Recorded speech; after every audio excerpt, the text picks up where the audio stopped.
James the Brigwall here again, and I've got Paul Maiden, and we're going to run through basically compromising positions in a hook. So if Paul could come in, and it's so which happens to me a lot of the time when I go for the hit, but the top roller has just got too much back pressure, and my hand has been compromised a little bit.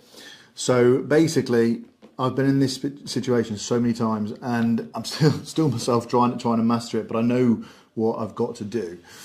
Basically, a lot of it is being patient. And there's a point where, a lot of the time, I don't actually hit to the pad at all.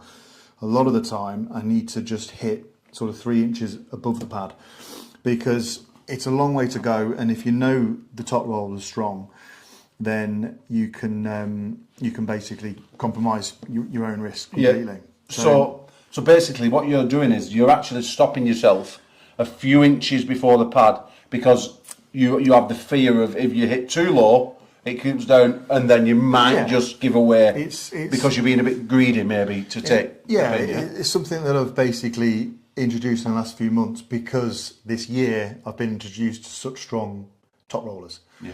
And obviously the year before, and other pullers that don't put me in these positions. So it's something that I've just had to develop. Okay. And it's getting to that position, and then most importantly, first of all, being patient, and not necessarily when you get to this position, you don't keep driving. Yeah, because I can feel that now. If you was to keep pressing there, and I was keeping back, exactly. Yeah. And when I'm right at the front of the pad, you're in a fairly good position there. Yeah. If I'm just putting down pressure, all I'm using really is a tiny little bit of ligament and tricep, and the difference from when you've got your shoulder behind it, which obviously in this position is just going to be too difficult. You're just not putting much power down. So there's a couple of things you can do. Okay. The best thing is if your wrist isn't compromised, at this point you've got a good 3, 4, maybe even 5 inches of pad, and basically it's clamping on and basically opening out your bicep completely. So it's a lat drag here. Ah, right. Okay. So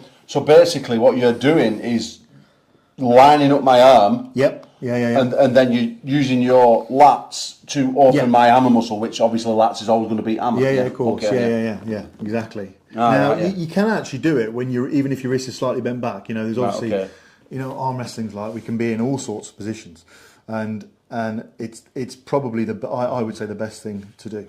So once you've been compromised in this position, you're looking at then pulling directly down the angle of my arm using your lat. Okay, you can feel that really stretch my open. Yeah. And what's impressive about that is that the fact that you're pulling that way, and there's no pressure there at all, is there? No. So I can't defend that. You can continue to pull that pressure, but you're just opening up the hammer muscle. Yeah. It's something again I've introduced this year. It's really hard. I've pulled it off maybe once or twice, but not I've been drilling it in training a lot, but yet to really use it in matches on a regular basis. So then that's the reason why you've started to stop a few inches before the pad. Yeah. So can I just ask you a question? So let's say we've gone and you compromise your wrist a little bit here. Yeah. And I've got you, and for it maybe we're a little bit higher. Would at any point then would you try and change direction? Would you move into a press, or what would you do from here? Because I can feel as though you've kept some form of rotation, even though your hand's gone.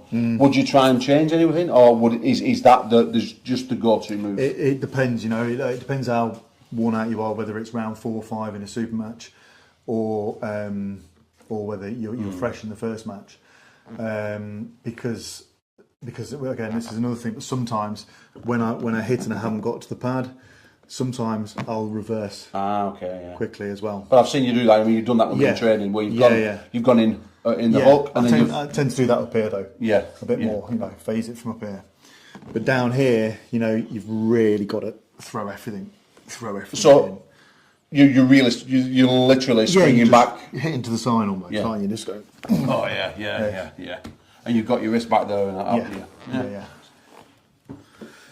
So and that's that. So wrist in a compromised position on the A side. Follow me on Instagram. Thanks, guys.